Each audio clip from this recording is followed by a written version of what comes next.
আর এই যে প্রতিমা একটা ওষুধ কিনতে বলেছে।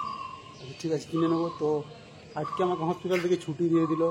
তো এটা কত করে বললাম ওনাদেরকে যে আমার অপারেশন করে দাও, কিন্তু যদি অপারেশন করে দিল না, যে এখানে অপারেশন হচ্ছে না, বলছে যে অপারেশন করে দিলে মারা যেতে পারে, ইনফেকশন হতে পারে, বাগরে বাগরে অনেক কিছু। কিন্তু আমি বললাম যে এখান থেকে মেদিনীপুর তো এর থেকে তো বড় হসপিটাল, তো ওখানে আমাকে রেফার করে, সেটাও বললো না, বলে প্রাইভেটে দেখাবে যাও। আর এইটা তো আমার যে মানে এইটা এমন অবস্থা, এখানে শুধু বেড দিয়েছে, ঠিক আছে, বলে বেড পড়লে এটা আস্তে আস্তে ঠিক হয়ে যাবে। কিন্তু যদি কোনো পাতি লাগিয়ে করতো তাহলে মানে এটা আমার মজবুত হতো, কিন্তু সেভাবে কিছু করলো না, ছুটি দিয়ে দিল। আমি বলছিলাম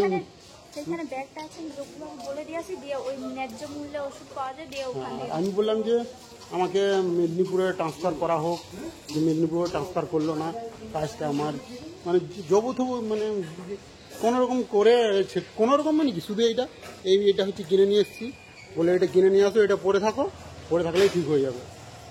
তো ওই যে প্রতিমা আমার জন্য আউটডোর থেকে ওষুধ নিল, তো কিছু আমাকে ওষুধ লিখে দিয়েছে, এগুলো জানি না কি করে আমার এরকম কি যে করবো, কিচ্ছু ভালো লাগছে না। এত করে বললাম যে ডাক্তারবাবু আমাকে অপারেশন করে দিন, শুধু অপারেশন করলো না। চলো এইসব জিনিসপত্র নিয়ে নাও।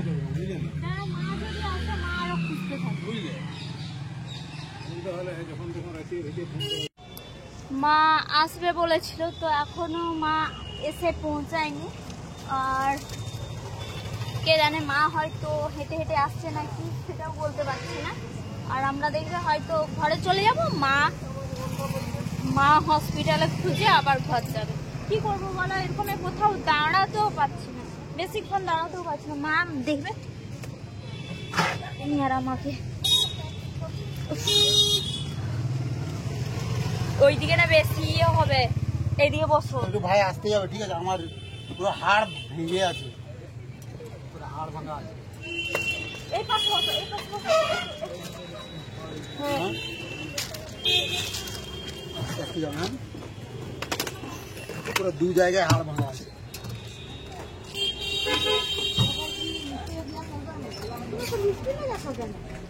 ওই বাম্পার গুলো আসতে করে পারবো। এই যে মা চলে এসছে এদিকে,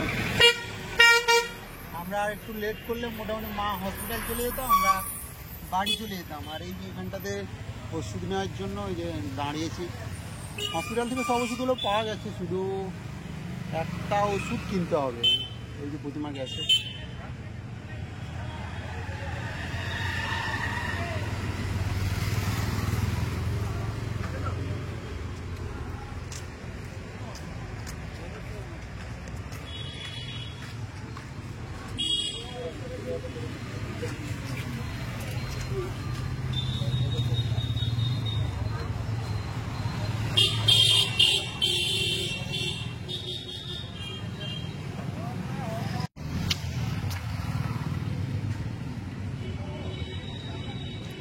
কোথায় ওষুধ দেখি, কি ওষুধ দিল?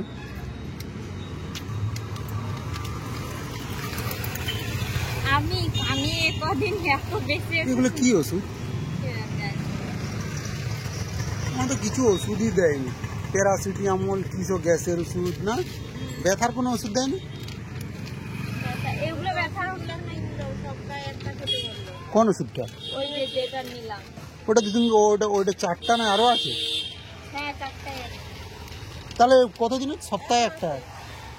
সপ্তাহে দুপুর থেকে খাবি, মানে এই সপ্তাহে একটা খাবি, মানে সোমবার থেকে পরের সোমবার একটা খাবি, মা বসুন, পরের সোমবার একটা খাবি। তুমি এখানে বসে, এখানে বসে যাবো। বাড়ি যাওয়ার আগে এই যে তোমাদের দাদা একটু রেস্টুরেন্টে ঢুকেছে। তো অনেক দিন হসপিটালে ছিল, তো মানে সেই রকম তেল মশলা খাওয়ার খাইনি, অনেক দিন বন্ধ ছিল, 3 দিন খাওয়ার বন্ধ ছিল, শুধু স্লাইন চলছিল, তাই ও একটু দোকানে দাঁড়িয়ে খাবার নিচ্ছে। আবার আজকে জানো তো, আজকে হচ্ছে তৃষান আসবে, তৃষান বোন আর বাবা করে আসবে ওকে দেখতে, মানে তোমাদের দাদাকে দেখতে। এই জন্য ছেলের জন্য নিচ্ছে, আর নিজেও খাবে। নিজে কি খাবে, কিট্টুকে দিবে, নিজে খাবে, তৃষানকে দেবে, বোনকে দেবে, সবাই মানে ভাগ করে খায়। আর ছোট জিনিস হলো একটু জিনিস সবাই ভাগ করে খায়। বাড়ছে বলবো, আর আমরা নিয়েছি সন্ধ্যার সময় ছুটি নিয়েছি। সন্ধ্যার সময় মানে আজকে যেহেতু শনিবার, ওই জন্য একটু তাড়াতাড়ি আজকে ডক্টর চলে এসেছিল। ওই তোমার 4:30টার দিক করে এসে গেছিলো। এসে ডাক্তারবাবু তো এরকম বললো, তোমার দাদার মুখে শুনলে যে বলছে যে অপারেশন করলে আপনি মারাও যেতে পারেন, আপনাকে পুরো সেন্সলেস করতে হবে, এই রকম বলছে। তো আমি কি ভাবছি বলো তো, আমি ভাবছি যে হয়তো জোর জবরদস্তি অপারেশনটা করিয়েও দিল, হয়তো দেখবে তখন রাগের মাথায় হচ্ছে কি করতে না কি করে দেবে। ডাক্তারের মনে এখন বোঝা মুশকিল, তাই না? সব ডাক্তারের সাথে হাত থাকে। তো সেই জন্য অনেক কিছু ভাবনা চিন্তা করে আর ছুটি নিয়ে চলে এলাম। আর ওইখানে ছিল বেকার ওষুধ দিত, আর হচ্ছে ওষুধ শুধু ব্যথা মারা ওষুধ দিত, পেন ক্লিয়ার, আর ওইগুলো খেত আর পড়ে থাকতো, আর কোনো কিছু না। তো আমরা ভাবছি ওইখান থেকে বের করে নিয়ে অন্য কোথাও ভর্তি করব। কি মশা রে ভাই, দেখো কি মশা। আমি ভিডিও করিনি, মাঝে মধ্যে ভিডিও ক্যামেরাটা অন করে নিজের মুখটা দেখছি। হেই 96 বেডে আছো, ভিডিও করার জন্য এত ইচ্ছা বাইরে চলে যান। এখানে তো মানে সাধারণ মানুষ চিকিৎসার জন্য সরকারি হসপিটালে ভর্তি হয়। পাবলিক দেখুক মানুষ কিভাবে মানে চিকিৎসার সুযোগ সুবিধা পাচ্ছে কিনা, কিন্তু ওইগুলো ওরা হচ্ছে নার্স ডাক্তার, ওনারা হচ্ছে ওই সুযোগগুলো ভিডিও করতে দেবে না। ওনাদের আসল চরিত্রটা ধরা পড়ে যাবে। ঠিক আছে, এই যে আমার সাথে এই ব্যবহার করলো। আর কি বলতো, যে ওদের যে ভিডিও করছি সেরকম নয়, আমার ভিডিও করছি, কাউকে নিচ্ছি না। বেডে সব রুগীরাই থাকে, কি রকম কি অবস্থায় থাকে সেইটা তো ঘাড়ের উপরে মাথা আছে, সেটা ঠিক আছে। হ্যাঁ, আর কি বলতো, আমাদের ওয়েস্ট বেঙ্গলের লোক কেন যায় বাইরের ডাক্তার দেখাতে? এই চেন্নাই, উড়িষ্যা, কটক, বালেশ্বর কেন যায়? আমাদের ওয়েস্ট বেঙ্গলের চিকিৎসা ব্যবস্থা একদম ভালো না, খারাপ। আর এই জন্য বাইরে যেতে হয়। যদি আমাদের এখানে ডাক্তারগুলো যদি ভালো হতো না, তাহলে কেউ যেত না বাইরে। সামান্য এটা কি এমন আমার হয়েছে, কত করে বলো ডাক্তারবাবু আমার এটা অপারেশন করে দিল, কিছুতেই অপারেশন করলো না, ঠিক হয়ে যাবে, ভালো হয়ে যাবে। কিন্তু সবাই অন্য মানুষজন, তারপরে আমি ইউটিউবে অনেক ভিডিও দেখলাম যে এটা প্লেট দিয়ে অপারেশন করে দিলে এটা আমার শক্তপোক্ত ভালো হয়, কিন্তু ওনারা করবেন না, যেমন তেমন করে ছেড়ে যাও, চলে যাও। যখন ক্যামেরা অন করছি তখন এই ক্যামেরা অন করছো কেন, কি হয়েছে? মানুষ তো এখানে সুযোগ সুবিধার জন্য আসে, আর মানুষ সুযোগ সুবিধা ওইগুলো পাচ্ছে না। নার্স ডাক্তারের সব আসল চরিত্র ধরা পড়ে যাবে, এই কারণে হচ্ছে ভিডিও ক্যামেরা অন করো না। তো হসপিটাল থেকে এসে ফ্রেশ হলাম, ভালো লাগছে না, বসেছি। আর তোমাদেরকে আমি তোমাদের দাদা ভাইয়ের রিপোর্টগুলো দেখাবো যেগুলো হসপিটালে করা হয়েছে। তো প্রথমে এই যে দেখো, সিটি স্ক্যান করা হয়েছিল। তো মাথায় এইখানটা একটু চোট লেগেছিল, ডক্টর বললো যে সেরকম কোনো ভয়ের কারণে সব নর্মাল আছে, দেখতে পাচ্ছ। তো এটা টেনশন মুক্ত হয়েছে, এটাতে কোনো ভয় পাওয়ার কারণ নেই। কারণ আরো দুটো ফটো হয়েছিল, একটা বুকের ছবি আর একটা হচ্ছে কাঁধের এইখানে। তো দেখো, এটা হচ্ছে পাঁজরের ছবি, দেখতে পাচ্ছ তোমরা? এইখানটা দেখো, এখানটায় ফোকাস করো। এই যে এইটা ফেটে গেছে, তোমাদের দাদা ভাইয়ের বুকের যে পাঁজরটা থাকে এইখানটা ফেটে গেছে।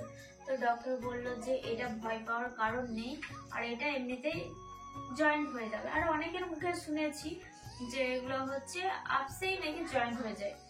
তো আরেকটা আছে খুব ডেঞ্জারাস, দেখো কিভাবে পড়েছিল মানুষটা। দেখো এই যে এইটা দেখো, এইটা ঠিক আছে, আমাদের স্বাভাবিক মানুষের যেরকম থাকে পুরো ওই রকমই আছে।